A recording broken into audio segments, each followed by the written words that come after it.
Aleluya, Señor. Muchísimas gracias, Padre Celestial, que nos has purificado con tu sangre preciosa y nos permite entrar por tus atrios con gratitud, con alabanza, Señor. Nos permite acceder a tu presencia y darte la gloria y la honra que tú eres digno y mereces. Lo mejor que nos ha podido pasar es que tú nos hayas redimido y te hayamos conocido. Adorarte en espíritu y en verdad. Muchísimas gracias, Señor, por este día tuyo, donde tu nombre es invocado en toda la tierra y en muchos rincones como en este lugar. Y seguimos peregrinando hacia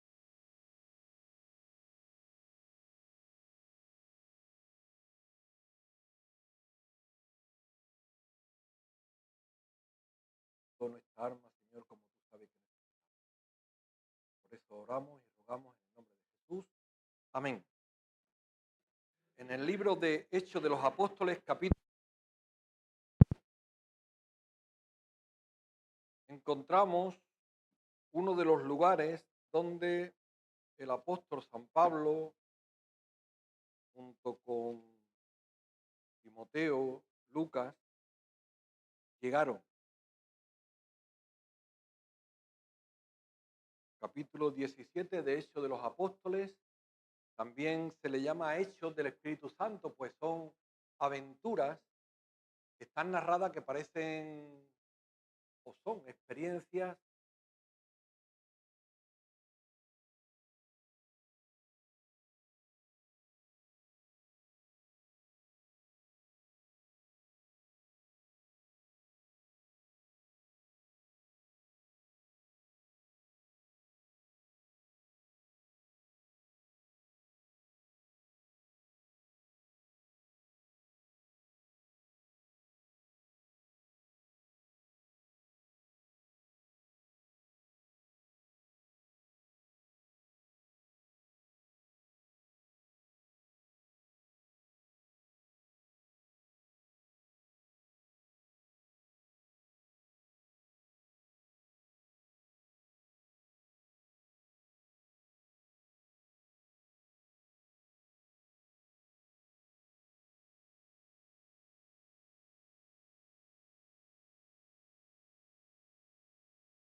ministerio de extensión del Evangelio, ahora es un ministerio de confirmación, se llama de en los sitios nuevos iba extendiendo y predicando la buena noticia del Evangelio. Cuando iba por segunda vez, en estos sitios ya era la tercera vez, porque recuerden que el primer viaje había ido de ida y de vuelta a los mismos sitios, se dirigía solamente. Él había tenido que salir apresuradamente de casi todos los sitios y tenía inquietud espiritual cómo estaban los discípulos en las cosas de la fe. Y entonces confirmaba, porque dice que iba corrigiendo lo deficiente. Es como el palo que se coloca junto a un árbol nuevo. ¿Para qué se coloca el palo? Para que crezca con estabilidad, crezca derecho. Si el árbol va creciendo torcido de pequeño, se puede corregir. No se corrige y se hace grande, la misma copa se cae. Bien, eso hace Pablo en la primera parte del segundo viaje, hasta que llega a Troas, pero ya aquí cruza el estrecho de Dardanelos, que separa toda esta parte de Asia Menor, que ahora es Turquía, y llega a Europa, que ahora es también, y antiguamente era Macedonia, Filipos, donde conoce el Evangelio la primera persona de Europa, que se llama Lidia, luego el carcelero de Filipos, sigue por Tesalónica, Berea, y llega a donde estamos hoy, en Atenas, que es la capital de Grecia.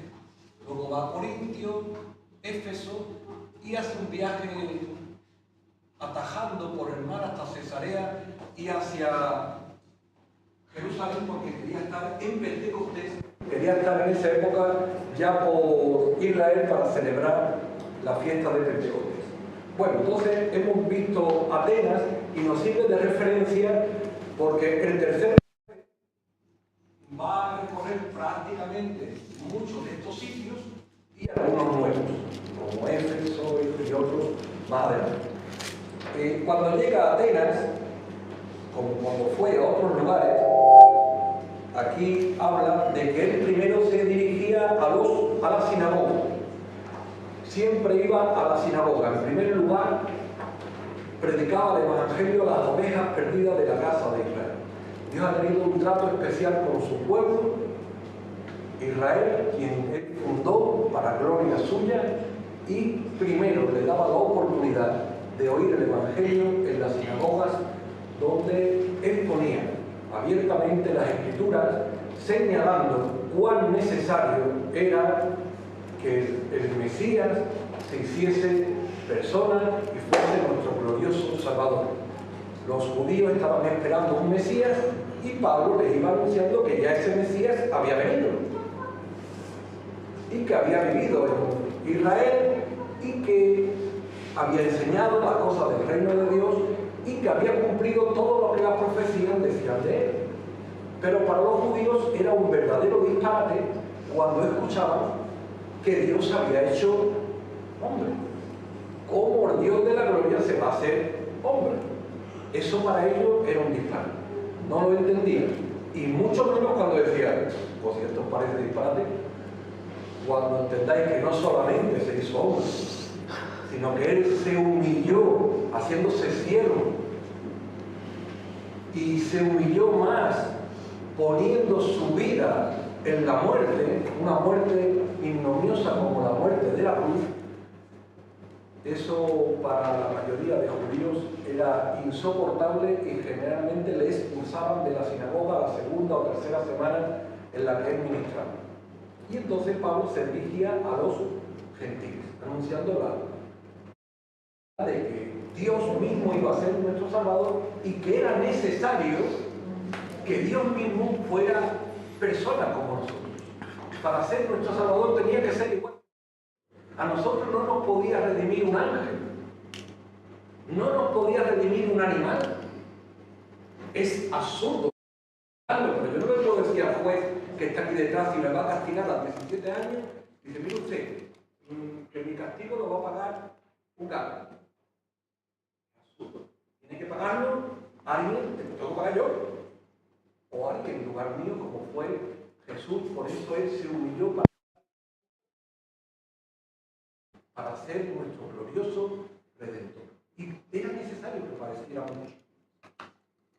Es Cristo los gentiles generalmente era bien aceptado, por eso él cuando salía de la sinagoga iba a las plazas públicas. Eran los sitios donde estaba el mercadillo, hoy hay aquí, allí, antes todo estaba en la plaza, todo, hasta los puestos de trabajo iba la gente a buscar a la plaza. La plaza siempre había una gran aglomeración de personas. Allí dicen dos cosas, que algunos filósofos disputaban con él. Como hablaba de nuevas enseñanzas y de nuevas doctrinas, pues había tertulias y era el lugar hegemónico. Antes del Imperio Romano había estado el Imperio Griego. El Imperio Griego se caracteriza por su brillantez en la biblioteca alejandrina, por ejemplo, la escritura de libros y sobre todo en la filosofía. Filos, amor, recuerden que la palabra amor tiene filia, tiene ágape, tiene estorge, filia, sofía, sabiduría. Aman la sabiduría. Amar la sabiduría está bien. Al ser humano le hace bien conocer las cosas. Favorece el desarrollo humano. La sabiduría, amar la sabiduría, honra al ser humano, deliberar. Pero a veces la propia ideología de estoico o de epicúreos o de otros le hacen centrar en un humanismo radical e ignorar las cosas espirituales, ignorar las cosas de Dios o mezclarlas con otras religiosidades que contaminan el alma, como se va viendo aquí en Atenas. La filosofía es sana, pensar, deliberar, aprender a discutir, aprender a razonar, aprender todas esas cosas es bueno. Lo que es ilógico es que el principio de la sabiduría es el temor de Dios. La sabiduría más grande que una persona puede tener es temer a Dios, jactarse de filósofo y negar a Dios raya la ridiculez, pero cada uno es dueño de sus ideas y dueño de su razonamiento. Pablo les predicaba el Evangelio de Jesús y de la resurrección, dice al final del 18.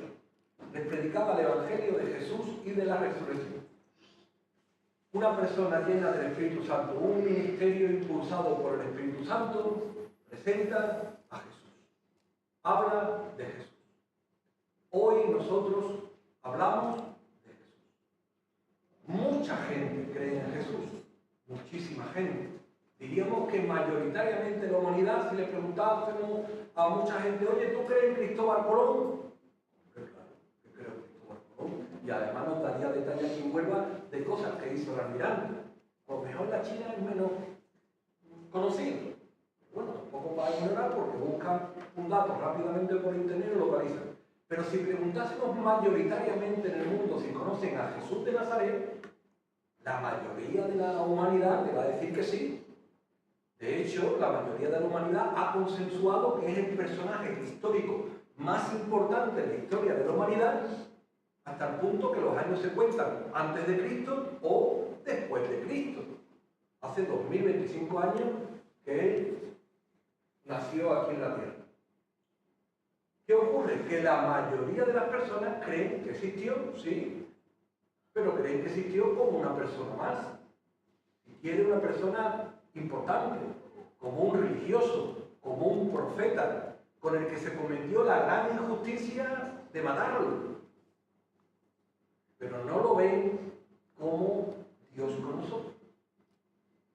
Si tú preguntas a esas mismas personas que te han dicho si creen que Jesús existe, que te dicen que sí, ahora tú le preguntas, ¿y usted cree que Jesús es el Hijo de Dios? ¿Usted cree que Jesús es Emmanuel, Dios con nosotros? Pues ya la mayoría de la gente te va a decir que no. Que eso es cosa de la fe, que eso es cosa de las Escrituras, que eso es cosa de algún grupo religioso que cree eso, porque la mayoría no lo cree. Eso es lo que Pablo tiene que argumentar y por eso argumenta la resurrección. Jesús dio muchos argumentos para demostrar mediante señales y prodigios que Él era Dios con nosotros. Él no solamente hablaba del reino de Dios magistralmente como nadie.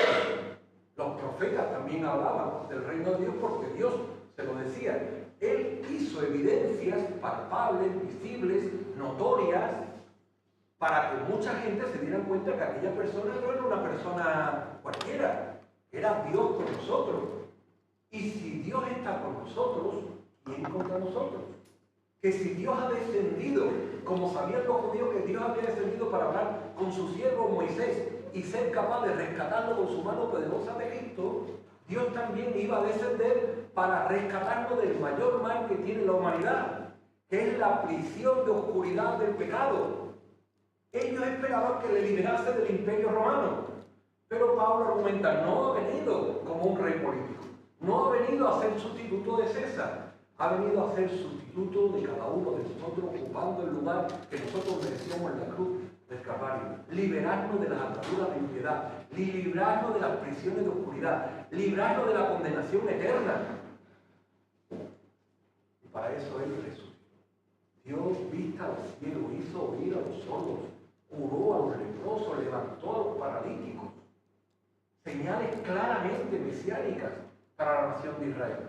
Señales que levantaban la admiración de todos los que lo vieron.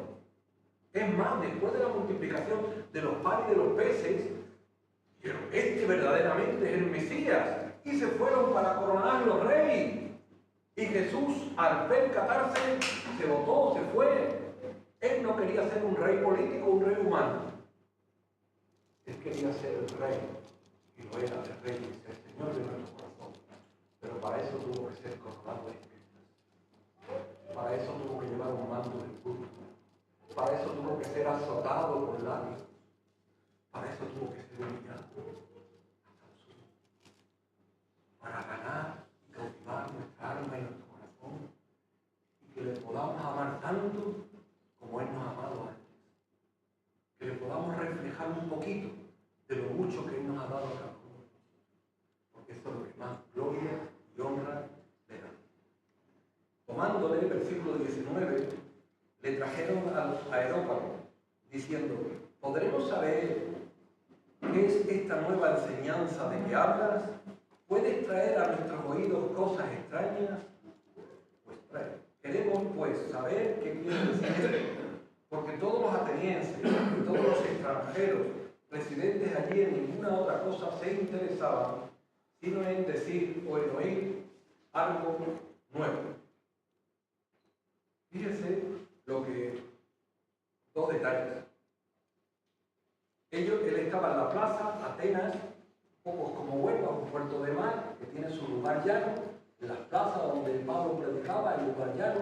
Allí está la carrera olímpica, el estadio olímpico, que es precioso, y otras cosas que hablan del olimpismo. Atenas es una ciudad preciosa, hoy no está tan llena de idolatría como estaba cuando Pablo lo... Pero si te vas al lugar alto, como pasa aquí en Huelva, y como pasa en la mayoría de sitios del mundo, te encuentras el Partenón. Y donde te encuentras el Partenón, te encuentras la estatua de la diosa Diana, donde te encuentras casi todos los sitios que intentan poner el lugar alto para ocuparle el lugar al que es altísimo. Siempre lo hacen en los lugares altos para darle más hegemonía, esplendor. Allí en ese lugar alto llevaron a Pablo de la plaza, lo llevaron al lugar alto, como aquí en Huelva está arriba el cabezo del Alto Conquero, ¿vale? Y allí está también lo que se llama la zona de la democracia, donde se empezó la cultura de la democracia, un sitio también muy emblemático, y al lado del Partenón está el Areópago. Era un lugar de discusión donde algunas personas relevantes lo llevaban para que expusieran sus ideas ya no a la masa social, sino a los más eruditos que le iban a escuchar. Y allí llevaron a Pablo. Pero fíjense el detalle, por decir el detalle. Dice, dice, pues trae a nuestros oídos cosas extrañas. Trae a nuestros oídos cosas extrañas. ¿De qué había hablado Jesús? ¿De qué había hablado Pablo? De Jesús. ¿Qué cosas extrañas podían haber oído de Jesús? Ama al prójimo como a ti mismo. Perdona al que te ofende. Ama a tus enemigos. El que ayuda al pobre me ayuda a mí. Más bienaventurado dar que recibir. Eso es extraño para la humanidad. Es extraño. Es extraño. Hemos llegado a acostumbrar nuestros oídos y nuestro razonamiento a tanta inmundicia, tanta corrupción, tanta filosofía hueca, que cuando se escucha la verdad es extraña. Estamos acostumbrados a beber tanta agua sucia que cuando un día se bebe agua limpia, te resulta rara al paladar. ¿Qué cosa? En la cuna de la sabiduría. Pablo, puesto en pie, versículo 22, en medio del aerópago, dijo: varones atenienses, en todo observo que sois muy religiosos, porque pasando y mirando vuestros santuarios,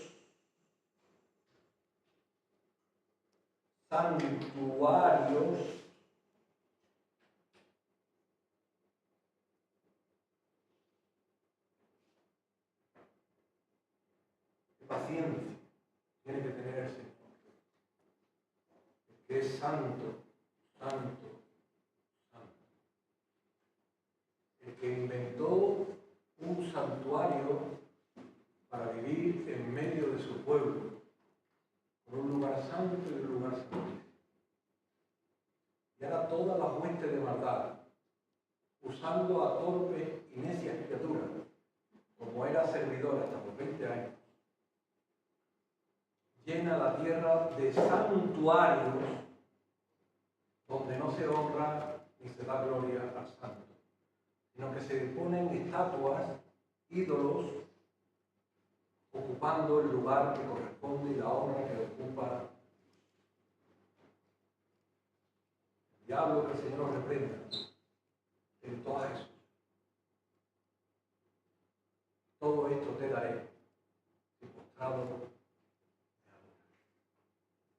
Siempre ha querido usurpar el lugar de Dios. Ha querido usurpar su trono. Ha ofrecido a los ángeles que voluntariamente son, dice: soy libre de adorar a Dios o soy libre de adorarme a mí.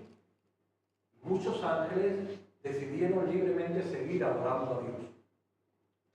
Pero algunos ángeles libremente decidieron adorar al orgulloso, al vanidoso, al que era el sello de la perfección, lleno de belleza, de sabiduría, de poder. Usurpó, quería usurpar el lugar. Y ahora ya no está en el cielo. Ahora está en los abismos, en los lugares de condenación. Pero quiere seguir usurpando, y lo está consiguiendo, la gloria de Dios, levantando santuarios por toda la tierra. No en Atenas.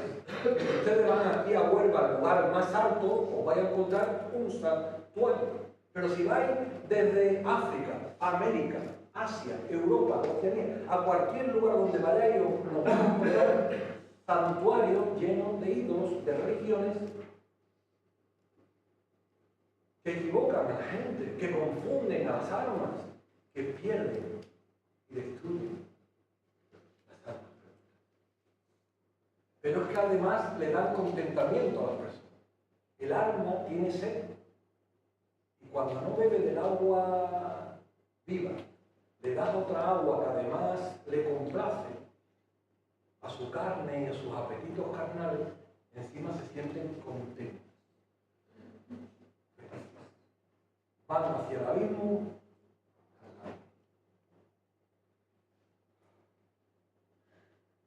Es normal que el espíritu de Pablo se enardeciera. Es normal que cualquier persona que ama a otra persona se entristezca. Si tu hijo no va por buen camino, te entristece. Si tu amigo no va por buen camino, te entristece. Tú de todo corazón intenta hablarle del camino, verdad y vida. Con nuestras limitaciones, con nuestras imperfecciones, pero lo intentamos con todo nuestro corazón. Pero solamente el Espíritu Santo puede hacer esa obra sobrenatural en que las personas rectifiquen para gloria de Dios y para bendición de sus vidas. Porque no hay salvación fuera de Jesús. Hallé también un altar en el cual estaba la inscripción: al Dios no conocido, al que vosotros adoráis, pues sin conocerle, a quien yo os anuncio, adoráis. Dios creó a las personas para gloria. Hoy desde el segundo uno que empezó esta reunión, el enfoque espiritual es la adoración a Dios. Y Dios se glorifica cuando su pueblo le adora en espíritu y en verdad. Con lo mejor de nosotros mismos, que no salga la voz mejor, sale lo mejor que tenemos en nuestro corazón. Y Dios se glorifica. Pero Dios se entristece cuando ve millones de personas entregadas a la idolatría. Dios nos ha creado para su gloria y nos ha redimido para su gloria. Y bendito sea el Señor que cuando ha transformado nuestro lamento en baile, cantamos y bailamos para Dios. Y adorar a Dios no solamente es un motivo de un rato en la alabanza. Ser un adorador es una forma de vida. Adorar a Dios en espíritu y en verdad es el llamado que tenemos todos y cada uno de nosotros para las 24 horas, los 7 días de la semana. Adorar a Dios es que cada aliento de nuestra vida, que cada pensamiento de nuestra vida, que cada acción de nuestra vida sea para gloria de Dios.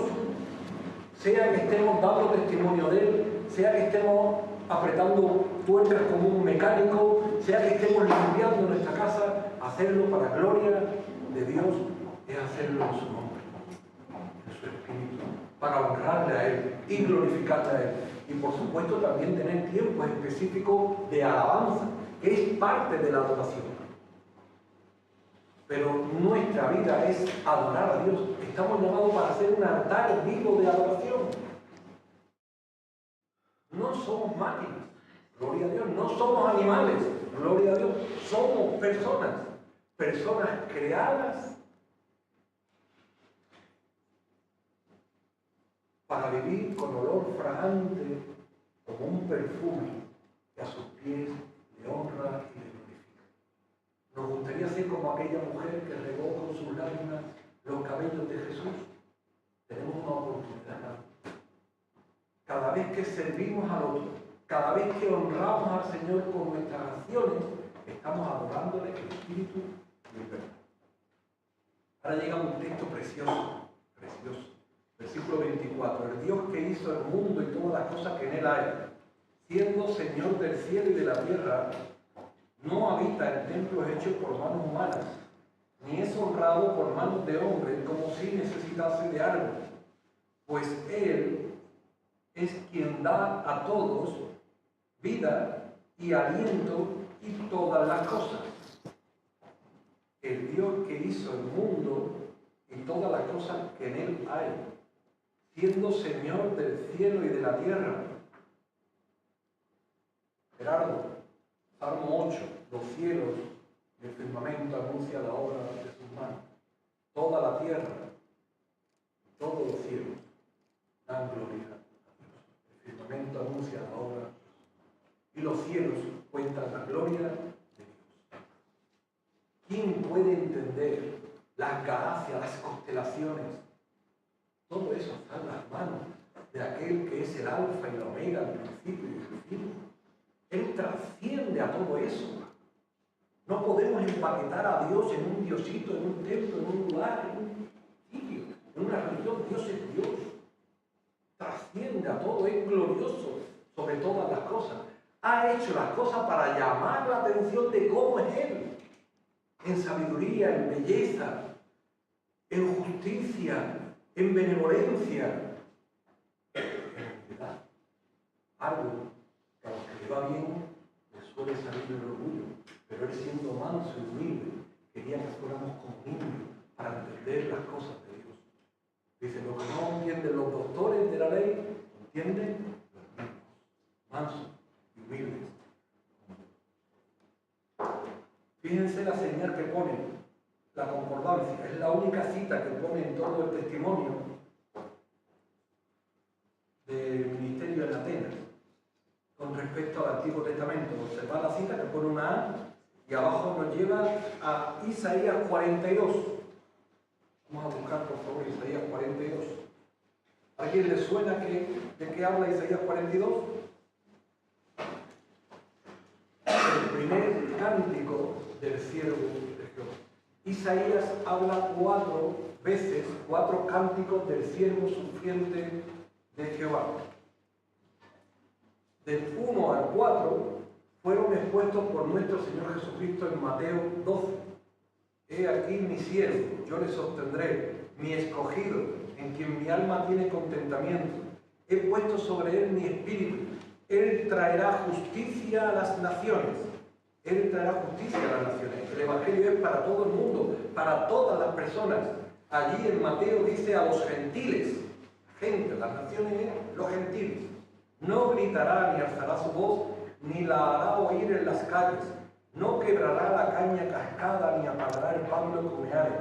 Por medio de la verdad traerá justicia. No se cansará ni desmayará hasta que establezca en la tierra justicia y las cosas esperarán su ley. Todo esto leyó Jesús haciendo referencia a él mismo.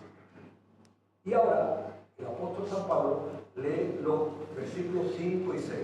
Así Jehová, Dios creador de los cielos y el que los despliega, el que extiende la tierra y sus productos, el que da aliento al pueblo y que mora en ella, y el espíritu a los que por ella andan. Yo Jehová te he llamado en justicia y te sostendré por la mano. Te guardaré y te daré, y te pondré por pasto al pueblo y por luz a las naciones. Dios da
el alma de la persona tiene aliento. Dios sopló aliento de vida en el ser humano y vino la persona a ser un ser viviente.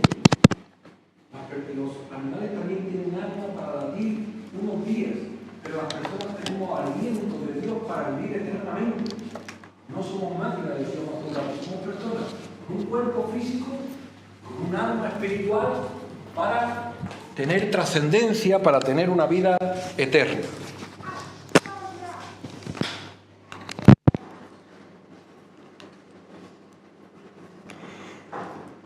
Y el Señor da su espíritu a aquellos que hemos creído. Tenemos el glorioso llamado de ser un pequeño santuario. Decíamos antes lo del santuario. Dice Ezequiel que cada criatura que recibe al Señor en su corazón es un pequeño santuario de Dios. Los que hemos creído en Él hemos sido investidos del Espíritu Santo. Es tan glorioso que nuestra mente no le cabe tanta gloria, tanta honra, tanta maravilla. Pero cada uno de nosotros tiene ese bendito privilegio. Cuando saludamos al hermano que está al lado, estamos saludando a quien es un pequeño santuario de Dios. Vamos con Isaías también por da, quería decirlo de da. El Señor da todo el tiempo da. Y el Señor dice, más bienaventurado es dar que recibir. Dice, os doy, os lavo los pies y os incomoda este ministerio. ¿Qué me cuesta a mí lavar los pies? ¿Cuál es el mayor servicio que una persona puede hacer por otra? Dar su vida. Yo no he venido a ser servido. Yo he venido a dar mi vida por todos vosotros. El Señor da. De tal manera amó Dios al mundo que ha dado a su Hijo unigénito, para que todo el que cree en Él no se pierda, mas tenga vida eterna. El Señor da lo mejor de su corazón, lo mejor de sí mismo, a su propio Hijo. ¿Cómo no nos dará también todas las cosas? Pero si una persona no se siente amada por Dios, que ha dado a su Hijo por Él, ¿de qué se va a enamorar? ¿A qué va a amar? Las ideologías de este mundo, las riquezas de este mundo, los diamantes de este mundo, no sé. ¿Qué atractivo puede haber en este mundo superior a la gloria y el amor de Dios que ha dado de tal manera, porque no solamente es un dar, sino cómo lo tuvo que dar en la cruz del Calvario para ser nuestro Salvador y quebrantar nuestro corazón y que le podamos amar de tal manera nosotros a Él también? Sigue diciendo entonces el apóstol San Pablo, y que de una sangre ha hecho todo el linaje de los hombres para que habiten toda la faz de la tierra y les ha prefijado el orden de los tiempos y los límites de su habitación. El Señor es soberano, ha prefijado el orden de los tiempos están en sus manos. Un día el cronos de Dios regresará. Los límites de nuestra habitación. Dice mi hermano Raúl que nuestro cuerpo es como una tienda de campaña y las tiendas de campaña caducan. Alguna tienda de campaña dura más, otra dura menos, pero caducan. El cuerpo tiene un límite, caduca. No sabemos cuándo ni nos conviene saberlo. Lo que sí sabemos es que caduca. Y que tenemos que antes que caduque tener nuestra eternidad en comunión con el Señor. Es lo mejor de nuestra vida, es la vida abundante y es a lo que estamos llamados, a conocerle, a entenderle y a aceptar esa relación vitalicia con Él. Para que busquen, versículo 27, para que busquen a Dios si en alguna manera palpando pueda ser hallado, aunque ciertamente no está lejos de cada uno de nosotros, porque en Él vivimos y nos movemos y somos, como algunos de vuestros propios poetas también han dicho, porque linaje suyo somos, pues siendo pues linaje de Dios no debemos pensar que la divinidad sea semejante a oro o a plata o a piedra o escultura de arte o de imaginación de hombres. Va argumentando Pablo. La divinidad no puede ser lo que vosotros habéis construido con vuestras propias manos. Por mucho oro, por mucha plata que tenga, por mucho que los plateros en Éfeso se resistan a plata, pero por mucho lujo que tenga, tienen ojos pero no ven, tienen nariz pero no huelen, tienen orejas pero no oyen, tienen boca y no hablan, tienen cuerpo y no tienen espíritu, que no tienen, pero Dios sí tiene.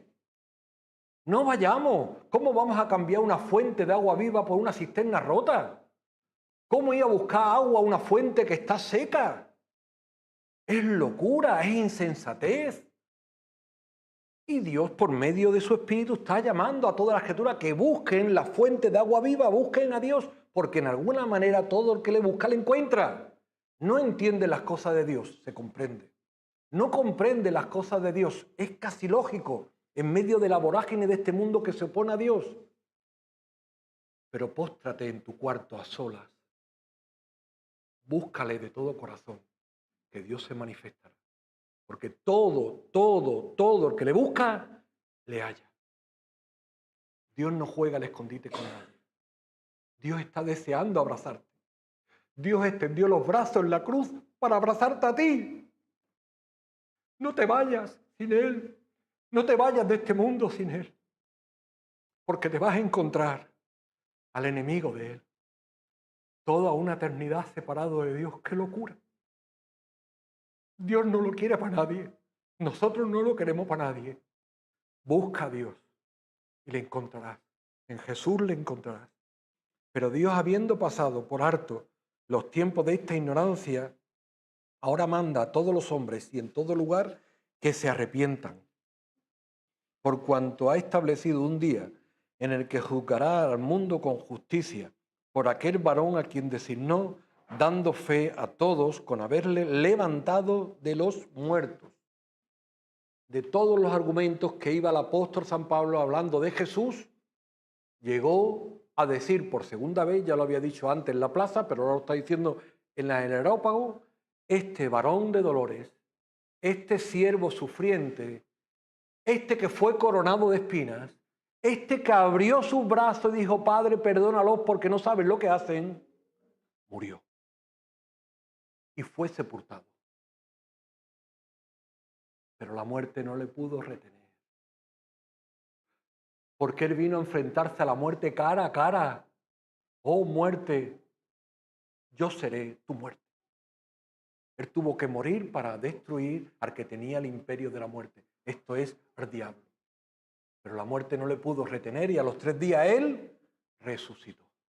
Igual que había levantado paralíticos, igual que había levantado otros muertos, él resucitó con un cuerpo glorificado, para que todo el que crea que él vive, también vivirá con él.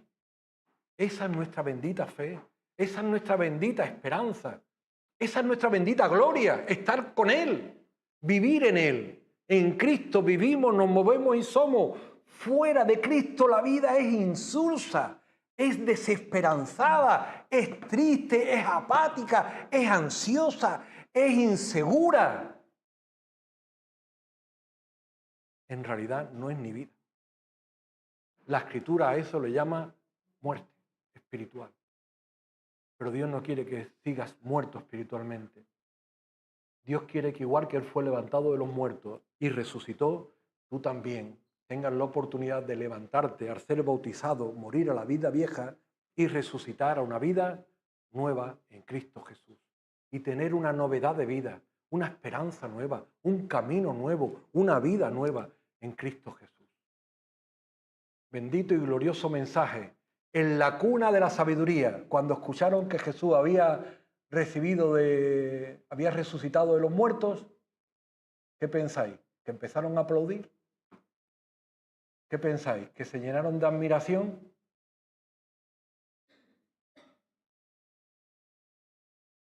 Cuando el recreativo estaba a punto de descender, metió un gol en el último minuto y no veía cómo saltábamos los de recreativo, a ver si se salvaba, metía otro. Y un equipo de fútbol. El Dios de la gloria se enfrentó a la muerte y le venció. Y cuando los sabios atenienses lo escucharon, dijeron, pero cuando lo oyeron, lo de la resurrección de los muertos, unos se burlaban y otros decían, ya te oiremos de esto acerca de esto otra vez. Y así Pablo salió de en medio de ellos. Mas algunos creyeron, juntándose con él, entre los cuales estaba Dionisio, el Areopagita, y una mujer llamada Dámaris, y otros con ellos. Unos se burlaban. Terminamos. De todos los sitios donde Pablo predicaba, en todos, escapaba mal. De este fue del que mejor salió, porque solo se burlaron. Digo solo se burlaron. Ya es feo burlarse de una persona que trae buena noticia. En otros sitios donde se predicaba lo mismo, montaban arboroto, le insultaban, le amenazaban con matarle y tenía que huir veladamente aquellas de la noche. De otro sitio iban y lo denunciaban y lo encarcelaban injustamente. De otro sitio en la misma plaza le rodearon y lo apedrearon hasta que lo dejaron medio muerto. Perdón, digo medio muerto porque para ellos lo dejaron muerto. Así trata este mundo a los que hablan de Jesús. Ya Jesús nos lo advirtió. Si me lo hicieron a mí, también os lo harán a vosotros. Nosotros no hablamos de una religión, hablamos de Jesús, hablamos de Cristo. De nosotros se burlarán porque aquí hay derechos democráticos que nos protegen. En otros sitios donde puedan, nos azotarán, nos encarcelarán y nos matarán. Esa es la realidad espiritual en el 2025. Pablo dice que tuvo que salir de en medio de ellos. A Jesús en la zona de Gadara también tuvo que salir de en medio de ellos. Este mundo que abraza todo, no abraza la buena noticia. Este mundo que abraza todo, no quiere abrazar a Dios. Pero este mundo no es de Dios, es del príncipe de las tinieblas. A Dios lo que le importa es lo que aquí dice. Pero Dionisio el Areopagita y otra mujer llamada Dámaris, a Dios le importas tú. Para Dios tú tienes un nombre. Para Dios tú eres una persona muy importante. Y para Dios ha puesto su vida por ti. Que un día tu nombre se pueda escribir en el libro de la vida como está el de Dionisio y el de Dámaris. Dios está deseando describirlo con letras de oro y nada ni nadie lo va a poder borrar de ahí. Amén. Que el Señor os bendiga.